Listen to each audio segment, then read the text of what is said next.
to watching RTD's English News Edition. Here are our headlines for this evening.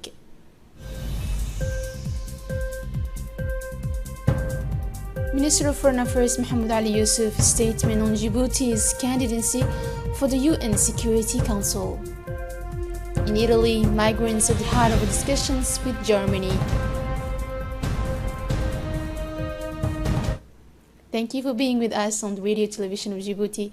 Concerning Djibouti's candidacy for the UN Security Council, the Minister of Foreign Affairs and International Cooperation, Mohammed Ali Yousaf, made a statement where he said, and I quote, "We have long proposed Djibouti's candidacy for permanent membership in the United Nations Security Council, and we announced it earlier as appropriate, but at the meeting it was the official announcement that Djibouti will compete for this position," he said. Efforts are currently ongoing with Djibouti still being a candidate. As you know, he said, there are 15 seats on the United Nations Security Council, 5 permanent and 10 non-permanent. Of these 10 seats, Djibouti shares 1 seat alternately with East and Southern Africa out of the 3 seats allocated to Africa. At the moment, it is therefore Djibouti and Kenya that are contributing to this position.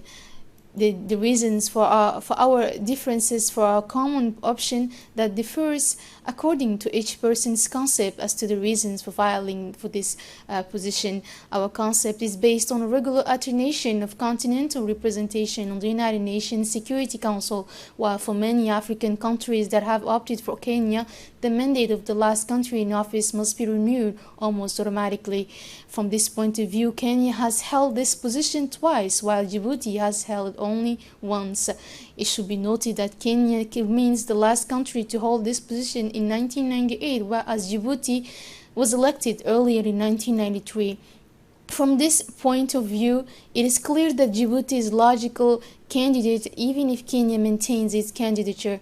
And that is why we have invited all foreign diplomats, said the Foreign Affairs Minister, to Djibouti to explain to them the reasons for Djibouti's candidacy for this position. This is part of our current diplomatic efforts, and we are very confident about the outcome of this election, has concluded his statement, the Minister of Foreign Affairs. The mediators conference room hosted a meeting devoted to the first contact with the members of the National Fiscal Conciliation Commission, chaired by the mediator of the Republic of Djibouti, Dr. Qasim Issa Osman. It took place in the presence of the Minister of the Budget, Abdul Karim Adenshar. In doing so, he was accompanied by the Secretary General of the Ministry of Budget, Simon Mibratu, and his technical advisors.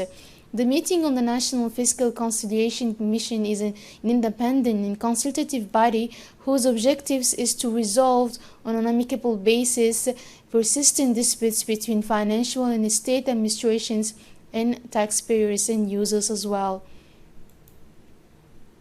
At the outset of his intervention, the Minister of Budget, Mr. Abdul Karim Adenshar, welcomed the members of the National Tax Commission with a warm welcome, noting the importance of the session devoted to the establishment of close cooperation between the Commission and the intermediary of the Republic.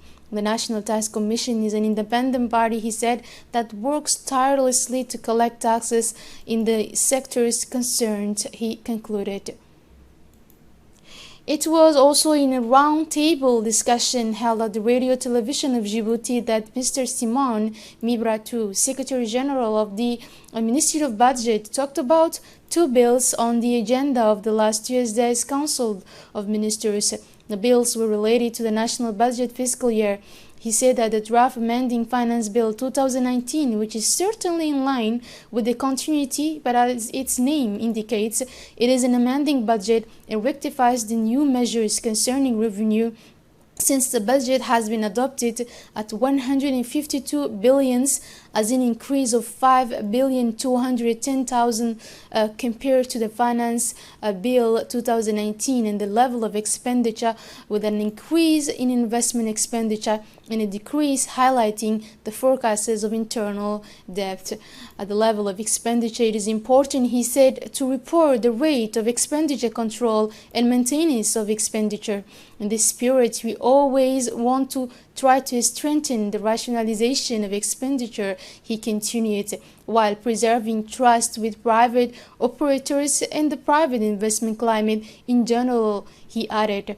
Mr. Simon Mibratou stressed that they have restored a good relationship of trust with the banking system and want to encourage all their fellow citizens, and in particular public officials, to be good customers so that these banks contribute to the development and plans for our fellow citizens as civil servants, and that is why we decided to rigorously implement then what was already a circle from the President of the Republic, that all salaries above 40,000 francs should be systematically banked, and the Ministry of Budget reminded them that future salaries will not be subject to salaries if salaries above 40,000 are not banked. All this is in the spirit of creating this cooperation. It is in the interest of state agents who will be able to benefit from the real estate projects or other projects with banks. It is a strengthening of trust between banks and government officials, he concluded. The second Egad Inter ministerial meeting to review progress on the Nairobi Declaration and Action Plan was opened in Addis Ababa, Ethiopia. The Minister of Interior of the Republic of Djibouti, Mr. Moumin Ahmed Sheikh, took part in this important meeting accompanied by a strong delegation composed of technical advisor of the Ministry of the Interior, Mr. Ibrahim Soubani, the Executive Secretary of Owners, Mr. Hussein Hassan Dirar, the Owners Project Coordinator, Mr. Hussein Mohammed, and the ADDS Project Coordinator, Mr. Ibrahim Ali, as well as the Secretary General of the NGO, Bandar Jadid, Mr. Saleh Siddiq. The second review meeting is an opportunity for Egad member states and partners to review progress in the implementation of the Nairobi Action Plan, document its challenges and plan for the next period. In addition, this meeting is timely for the Egad region as it prepares for the World Refugee Forum to be held at the end of the year in Geneva. Egad occupies a prominent place in the war for the resolution of the refugee situation, and the forum will provide an ideal forum to present Egad's regional activities and share the experience with other regions of Africa and the world. The meeting also provided an opportunity to formally declare the platform resulting from the Egad process for the implementation of the Nairobi Declaration and Action Plan. In his speech, the Minister of Interior commended Egad for its tireless efforts to support member states in protecting and seeking durable sustainable solutions for refugees. He affirmed the position of the Republic of Djibouti to be among those who have shown a strong interest in global solidarity to refugees and migrants. In his speech, the minister stressed that Nairobi Declaration and Action Plan was seen as a major step forward in the country. It demonstrates Djibouti's continued commitment to supporting refugee protection and contributing to the search for sustainable solutions, self-sufficiency and resilience, he said. However, he added, we count on the support and guidance of the international community to ensure the effective and efficient implementation of Nairobi Declaration and its action plan, he concluded. The Minister of Muslim Affairs and Culture, emissary of the President of the Republic, was received yesterday in an audience at the Presidential Palace by the Angolan President João Lourenço. Minister Moumin Hassan Barre carries a message from the President of the Republic, His Excellency Ismail Omar Guelleh, addressed to his Angolan counterpart. During this meeting, the two parties exchanged views on the candidature of the Republic of Djibouti as a non-permanent member of the United Nations Security Council for the period 2021-2022, whose election for this seat will take place in June 2020 in New York. Starting from Djibouti's active role on the regional, continental and international scene, the emissary of the head of state stressed that the Republic of Djibouti will appreciate Angola's support for our country's candidacy. And for his part, the President of Angola, he said that he has taken good note of Djibouti's request and that the positive response will be given in due course, while stressing the need for regional and continental consultation on this issue. And finally, the President asked the Minister to transmit to his friend and brother, the President of the Republic, His Excellency Ismail Mergeli, his thanks for the depth of his message as well as for the good friendship between the two friendly countries. The Minister of National Education and Vocational Training, Mr. Mustafa Mohammed Mahmoud, visited the School of Excellence on Thursday, September 19. He was accompanied by the Secretary General and many managers as well as officials of his department. Welcomed by the school principal, the minister first visited the classrooms and had discussions with the teachers and students of this prestigious school. It was an opportunity for him to meet the teachers. The minister toured the classrooms, but also the language and science laboratories, smart classrooms, and computer rooms. He took the time to attend the class sessions before having a long exchange with the leaders and teachers of the School of Excellence. This is an opportunity for him to learn about the teachers' working conditions and students' learning. During a meeting with the school's teachers, the minister reiterated the importance he attaches to the success of this project, which is unique in Africa. We are all determined to support you in the success of this project, and we will provide you with everything you need, he said. The head teacher and teachers have assured the minister of their full commitment to meet this challenge.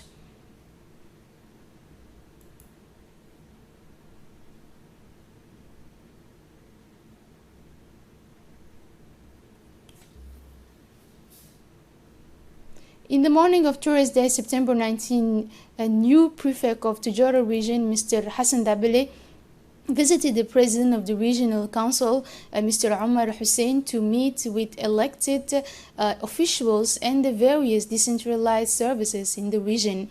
The new prefect met at length with the president of the regional council to discuss the main actions taken to respond to the population's complaints. After having met all the participants and listened carefully to their complaints, Mr. Hassan Dabele insisted on the agreement and good collaboration of the prefecture and the regional council, without which there can be no development. He said the prefect stated that the port of Tujara and the Tujara-Bal'og road are interesting opportunities for the socio-economic development of the Tujara region, also for the two poles of activities that are the economic vitality that will benefit the youth of Tujara. Some 100 gendarmes from the institution's various operational units took part in the pre-selection test for the technical examination of Judicial Police Officer Session 2019-2024. At the end of the correction of the test, only the first 15 gendarmes will be able to access the OPJ training course. This internship lasts for 2 years, the longest OPJ internship in French-speaking Africa. At the end of the first year of training, a transition to the second year will further reduce this number. Once this long course is completed, the gendarmerie's judicial police officers must first receive a 7-week investigator training course at the International School for the Improvement of Judicial Police Practice at PK23 before taking up their duties in brigade. The High Command of the Gendarmerie attaches great importance to the training of its police officers so that they can successfully carry out their daily tasks in full compliance with the laws and regulations. As part of their daily operations of maritime surveillance patrols and search and rescue in territorial waters, a Djibouti Coast Guard team on patrol in the Goubet area rescued an overloaded Galba-type boat on the edge of capsizing during the night of 18 to 19 September 2019 at 2 a.m., carrying 231 illegal immigrants, including some 20 women of Ethiopian origin. The rescuing Coast Guard team was able to bring the most vulnerable victims of potential illegal immigrants on board their patrol boat and also tow the boat to the fishing port. The victims praised the Coast Guard's intervention by recounting the extent of the ordeal they had experienced and further indicated that without the Coast Guard's intervention, they will probably have had a tragic end.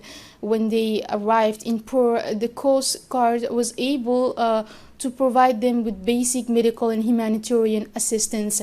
Djibouti's Coast Guard continues a relentless fight to prevent traffickers from taking advantage of people's misery by rescuing prospective immigrants who are embarked in overloaded boats without safety vests and running a real risk of perishing by shipwreck. The mobile team of Obok Medical Hospital Center, led by the dynamic Dr. Dimbio, has made outings to remote areas after the Dato, located 170 kilometers this time. It is the turn of the locality of Andoli, located about 75 kilometers from the capital of Hayu. The population of Andoli, who followed the medical caravans movement to the most remote locality of the Dato, was eagerly awaiting the arrival of Dr. Dimpio's team. As usual, a multidisciplinary team composed of midwives, nurses, ophthalmologists, technicians, and nutritionists focused on adult and child counseling, malnutrition screening, vaccination, campaigns, ophthalmologist consultations, and family planning. According to the Ndoli population, the team met their expectations and they were more than happy that such services could come all the way to their houses. And now moving on to the international news, the issue of migrants at the heart of discussions between Italy and Germany. With the new government coalition barely in place, European leaders are rushing to Rome after France is Germany's turn. Welcomed by the Italian Prime Minister, the President of the German Republic, Frank-Walter Steinmeier, then met with his Italian counterpart, Sergio Mattarella. Now that the new Italian government seems more willing to collaborate, the German head of state has come to the bedside on the issue of migrants. Italy is in the process of negotiating on the organization of an automatic distribution system for migrants rescued in the Mediterranean before a mini summit between several interior ministers on the subject is scheduled later this month. Another theme closely linked to the migration issue is the Libyan issue. On this point, Frank-Walter intends to take matters into his own hands toward a ceasefire and stability in the country. To this end, Germany is proposing a summit on Libya in Berlin starting in October. The British government has sent written proposals for amendment to the EU's exit agreement, and European Commission spokeswoman confirmed yesterday. The British government announced that it has shared in writing a series of informal, technical and confidential notes reflecting the ideas put forward by the United Kingdom to replace the backstop, the clause intended to prevent the restoration of border controls between the Republic of Ireland and Northern Ireland, which London does not want. This deadline was mentioned at the end of August by German Chancellor Angela Merkel. Emmanuel Macron immediately took it over, and as well Finnish Prime Minister also adopted it on Wednesday after his meeting with the French head of state at the Elysee. The United Kingdom is due to leave the EU on 31st October next, exactly 6 weeks from now. Thank you for joining us on RTD. This is for this edition, and have a good night.